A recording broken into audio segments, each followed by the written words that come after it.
పేరు భీము, జైత్యాల ఉన్నది. నాకు నడుము నొప్పి రావడం జరిగింది. గత 5 years నుంచి బ్యాక్ పెయిన్ ఉన్నది. ఇక్కడ విఆర్ ఆక్యుపంక్చర్ అని చెప్పి ఒకటి బాల థియేటర్ దగ్గర ఉంటే వచ్చాను. సారు ఎంఆర్ఐ స్కానింగ్ తీసినాక రిపోర్ట్ నాకు చెప్తా అని ఎంఆర్ఐ తీయించారు. వాళ్ళు వెన్నుపాము ఇట్లా యూ షేప్లో టర్న్ అయిందని చెప్పడం జరిగింది. దానికి 15 sittings అయితే సరిపోతాయని చెప్పారు. నాకు 2-3 sittings సెట్ అయిపోయింది బ్యాక్ పెయిన్. బాగా జల్దీ క్యూర్ అయిపోయింది. నేను బ్యాక్ పెయిన్ గురించి కరీంనగర్, హైదరాబాద్, ఇక్కడ జగిత్యాల తిరిగిన హాస్పిటల్ లేదు, బాగా ఖర్చు పెట్టుకున్నాను. ఎక్కడికి వెళ్ళి ఆపరేషన్ చేయాలని చెప్పారు. ఇక్కడికి వచ్చాక నాకు 2 daysలోనే తక్కువ అయిపోయింది.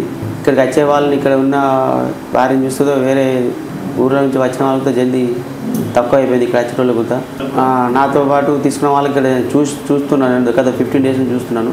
ప్రతి ఒక్కరికి తక్కువనే ఉన్నది. ఇంకెవరికైనా ఉన్నా రావచ్చు. నాకైతే తక్కువనే ఉన్నది. నాకు ఈ సమస్య 5 years అవుతుంది. ఇక్కడ చూసినా తగ్గలే. ఎక్కడికి వెళ్ళినా ఇంగ్లీష్ మందులు అవే మందులు వాడినా కానీ తక్కువ లేదు. ఆపరేషన్ చేయాలని చెప్పారు డాక్టర్. ఖచ్చితంగా ఆపరేషన్ చేయాలని చెప్పారు. ఆపరేషన్ లేకుండా నాకు ఇక్కడ తక్కువ అయిపోయింది. 2 సిట్టింగ్లోనే తక్కువ అయిపోయింది. ఇప్పుడు అవసరం లేదు. బాగా ఫ్రీ అయిపోయింది నాకు ఆల్రెడీ. బాడీ బాగా ఫ్రీ, మంచిగా ఎప్పటికీ సెట్ అయిపోయింది. బాడీ యాక్టివ్గా ఉన్నది మంచిగా. ట్రీట్మెంట్ చాలా బాగా అనిపించింది సార్. యాక్యుపంక్చర్ అనేది నేను ఇవాళ ఎక్కడ ఇవ్వలేను. హైదరాబాద్ అవన్నీ నాకు ఎక్కడ ఇవ్వలేదు. ఇక్కడ నేను జైత్యాల విలువతో నాకు తెలియలేదు. ఫోన్లో యూట్యూబ్లో చుట్టూ చూసి రావడం జరిగింది. సార్ ఎంఆర్ఐ రిపోర్ట్ ఇచ్చినాక 15 sittings సెట్ అవుతుందని చెప్పారు. నాకు 2 sittings సెట్ అయిపోయింది. అయినా 15 sittings తీసుకున్నా. ఇప్పుడు మొత్తం క్యూర్ అయిపోయింది. ఓవరాల్ నాకు 5 years నుంచి ఉన్న నొప్పి ఇప్పుడు 15 daysలో మొత్తం తక్కువ అయిపోయింది. 2 daysలో 50% తక్కువ అయిపోయింది.